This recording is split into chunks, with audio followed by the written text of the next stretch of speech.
Everyone said Tomiwa was the luckiest girl in Ajagunle, young, beautiful, and plucked from the slums by a rich man who gave her everything. But 5 months after vanishing in silk and makeup, she returned barefoot, with a pregnant belly and no explanation. Her father didn't ask questions. He simply opened the gate and took her in. Welcome to African Folktales by Muna, your gateway to infinite tales and stories. The sun was just rising over the rusted zinc rooftops of Ajagunle. Roosters crowed in the distance. Smoke curled up from small cooking stoves as mothers began their morning routines. But in one quiet corner of the neighborhood, sorrow lingered in the air. Inside a tiny one-room apartment, a man sat hunched on a stool, stitching an old pair of trousers. His hands trembled as he pushed the needle in and out of the thick fabric. His name was Pa Monde Okonkwo, a 40-year-old widower with a heart bigger than his pocket. On the old wall behind him hung a black and white photograph of a smiling woman. Her name was Temilade, his late wife, the love of his life, the only woman he had ever loved. Little Tomiwa, only 5 years old, stood beside her father, Monde Okonkwo, dressed in an oversized black dress. Her tiny hand clutched the hem of his faded shirt. Before them was a small grave, freshly covered with red earth. Her mother, Temilade, had been buried after a long and painful illness that drained every penny the family had. The crowd that gathered for the burial was small. Some neighbors came to show respect, but most whispered in hushed tones. "He's all alone now. How's he going to raise that child by himself? The man is a tailor, struggling. This will finish him. Poor Tomiwa. She's just a baby." But Monde Okonkwo wasn't listening to them. His eyes stayed fixed on the grave, his lips trembling. Slowly, he knelt beside the mound and whispered a vow. "I'll do everything for our daughter. I will be both her mother and her father. I won't let you down, Ifeoma. I promise." From that moment on, everything changed for Monday. Before the first light touched the sky, while the streets were still dark and quiet, Monday would rise. He had rough hands, hands that had stitched thousands of seams, calloused from years of tailoring. But with those same hands, he would gently comb Tomiwa's hair into tiny puff-puff buns. Some mornings he tried braiding. Other days he attempted cornrows. He was clumsy at first, but he kept practicing. Then he would prepare her lunch, usually boiled yam and egg or beans and gari. He tied it in a clean plastic bag and placed it in her backpack. Wearing his old slippers with holes in them, he would walk her to school. And he wouldn't just drop her at the gate. He stayed under the big mango tree until school closed, waiting patiently to walk her home again. Many of the other children noticed. "Is that your daddy?" they would ask. "He's doing your hair? That's sweet. That's sweet."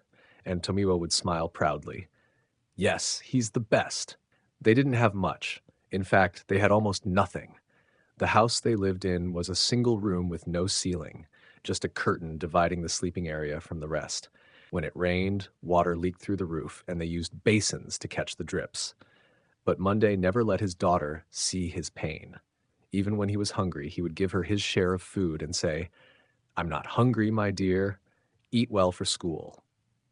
When it came time for Tomiwa to write her common entrance examination, he sold his most prized possession, his sewing machine, the one he had used for over 10 years. Now jobless, he sat under a torn umbrella by the roadside, mending clothes by hand with just a needle and thread. Sometimes people paid him, sometimes they didn't. But he never gave up. As Tomiwa grew, so did her brilliance. She was a fast learner, always at the top of her class. "Bookworm girl," the neighbors would say. "That tailor's daughter is going places." She was beautiful too, soft brown eyes, radiant skin, and a gentle spirit. She helped elderly women carry their buckets and greeted everyone with respect. When the University of Lagos offered her admission to study mass communication, Monday wept. Not just one tear, but rivers of tears poured from his eyes. "God, thank you. You have remembered me. My daughter will become something great." He started working even harder, taking odd jobs like washing gutters, patching clothes, and sometimes even cleaning up shops for rich people in Festac, just to send her money for textbooks and food. Even when malaria hit him and his body burned with fever, he kept sewing.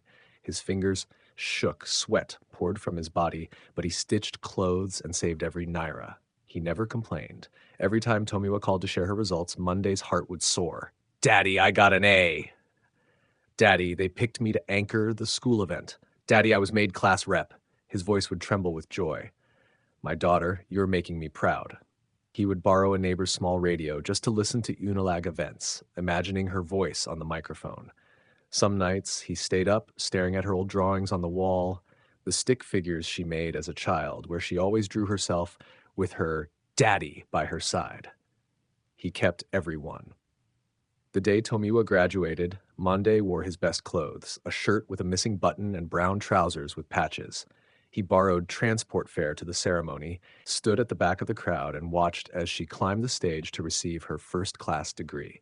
He clapped until his hands ached. He shouted, "That's my daughter!" She was surrounded by classmates, taking pictures, laughing, and making plans. Still, Monday smiled and walked home, proud. During her NYSC year in Abuja, Tomiwa stayed with a distant cousin. It was there she met Chief Dimeji Olaiwola, a wealthy real estate tycoon in his 40s. Handsome, refined, and mysterious. He was charming. He took Tomiwa to fine restaurants, bought her expensive gifts, and treated her like a queen. Within months, he proposed. Back in Ajagunle, Monday waited by the window every evening, expecting a letter, a phone call, anything. Nothing came. When he finally heard from a neighbor's son that Tomiwa was getting married at a luxury hotel in Victoria Island, he was stunned. He hadn't been invited. Still, he didn't complain. He borrowed an old suit from his church member. He cleaned his shoes with soap and water. Then he walked to the roadside and used his last 500 naira to buy a small bouquet of plastic flowers. "It's her big day," he whispered. "Even if she didn't invite me, I must be there to bless her." At the Grand Hotel venue, the air smelled of perfume and wealth. Expensive cars lined the parking lot. Guests in glittering lace and agbada posed for photographers. Monday stood at the gate, his heart pounding with pride as he spotted Tomiwa in her white gown, glowing with happiness. He smiled. He stepped forward, but the security guard stopped him. "Stop there. Who are you?" "I'm her father. I brought flowers. I want to bless her." The guard sneered. "You? Her father? In this thing you're wearing? Go back." Monday's hands trembled as he held out the flowers. "Please, just let me see her. I raised her alone. I sold everything I had." The commotion drew attention. Tomiwa turned. Her eyes locked with her father's. Silence. Everyone was watching. The security asked her gently, "Madam, do you know this man?" A pause, long, cold. Then, without blinking, Tomiwa replied, "No, I don't know him." The silence cracked like glass. Gasps spread through the crowd. Monday's eyes widened. The flowers slipped from his hands to the ground. He stood frozen, staring at the daughter he had raised, who now denied knowing him. She quickly asked the security to throw him out. The guard pushed him back. "Go, old man. Don't disgrace yourself here." Slowly, Monday turned. He didn't say a word. He didn't fight. He walked away, his head bowed, disappearing into the crowd. Back in his small room in Ajagunle, Monday sat on the edge of his mattress. The flowers were still in his hand, now crushed and faded. He didn't eat that night. He didn't sleep. He just stared at the photo on his wall, little Tomiwa in primary school uniform, smiling and holding his hand. He whispered, "You said you would never forget me," and tears rolled down his cheeks. Tomiwa had it all: mansion, luxury cars, servants. But she often stared at her phone, tempted to call a number she had blocked. Then one morning her test result came in. She was pregnant. "Chief," she ran to him excitedly, "we're having a baby." He raised an eyebrow. "A boy or a girl?" She smiled. "A girl." He turned slowly. "A baby?" "Yes, I just came back from the hospital."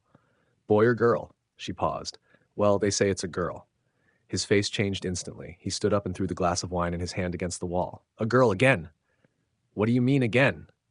"My past 3 wives gave birth to girls. I thought you'd be different." He walked away. That night he returned with lawyers. He wanted her out. "You brought bad luck into my house. I need a son, not another useless girl." "Dimeji, please, I'm carrying your child." "I don't care. Pack your things and leave." That very day, Tomiwa was thrown out, pregnant and alone. She later got to know his past 3 wives had all given birth to only girls, and he wanted a boy, so he threw them out of his house. With nowhere to go, Tomiwa called old friends. Most didn't pick up. The few who did gave excuses. She applied for jobs, but no one wanted to hire a heavily pregnant woman. Days turned to weeks. Her money finished, her clothes became dirty. She begged on the street for food. She slept on benches and under abandoned kiosks. Each night, her baby kicked in her stomach as if asking, "Where are we going, Mama?" One night, she tried to sleep under the bridge, but area boys chased her off. Rain fell. She was barefoot. Her swollen stomach ached. She wandered the city for days. One rainy evening, soaked and weak, she remembered someone she had abandoned, someone she had humiliated, someone who had once combed her hair and walked her to school. She found herself walking back to Ajagunle, her childhood street. Barefoot, soaked, stomach heavy, she moved slowly through the muddy streets. Children stared at her. Some recognized her. Isn't that Tomiwa? The one who married that rich man? She didn't care. When she reached the small one-room house she once called home, she paused. Would he even forgive her? Pamunde was sitting outside his tiny room, patching an old-school uniform when he saw her. Tomiwa, his daughter, dirty, pregnant, weary.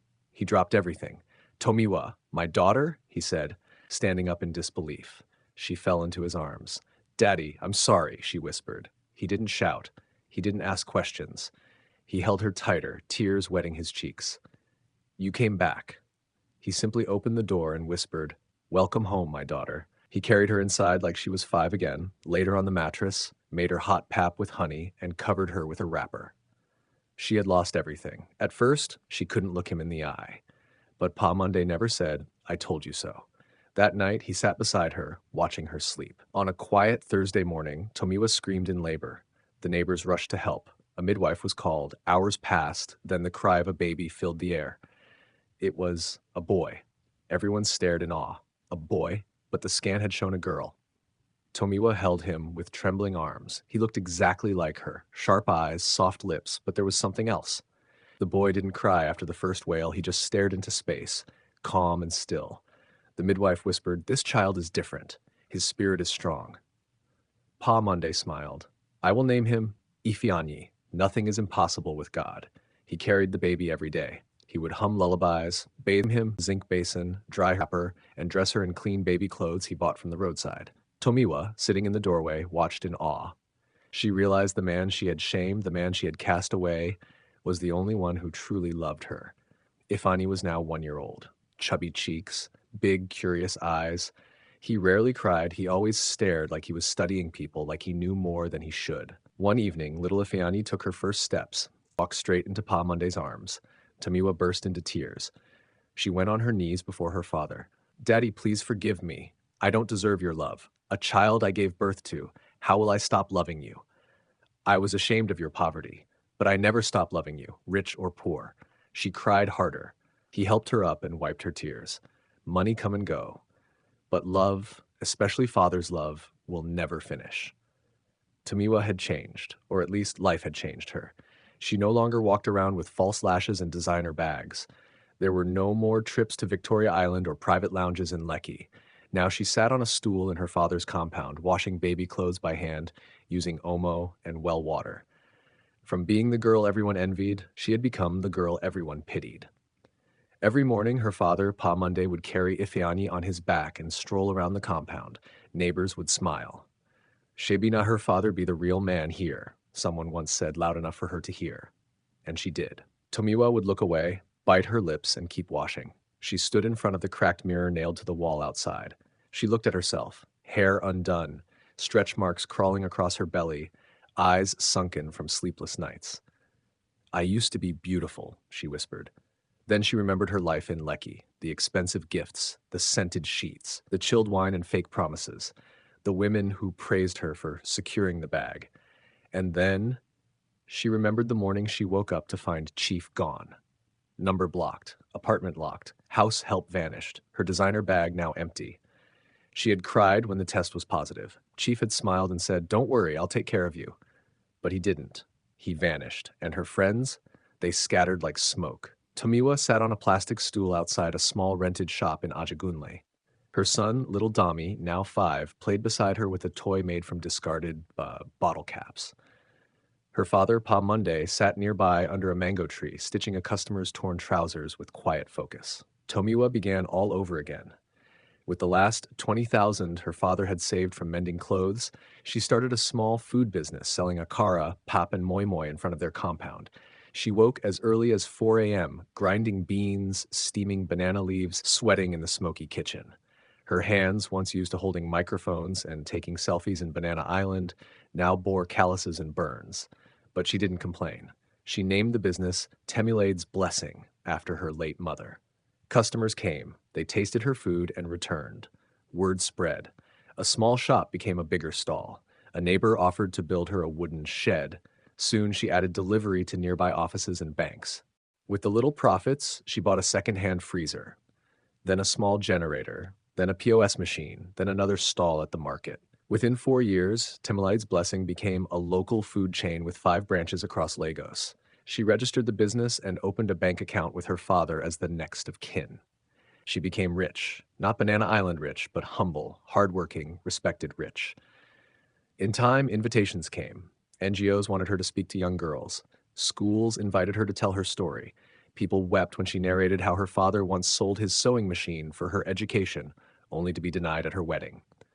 Tomiwa never sugarcoated her shame.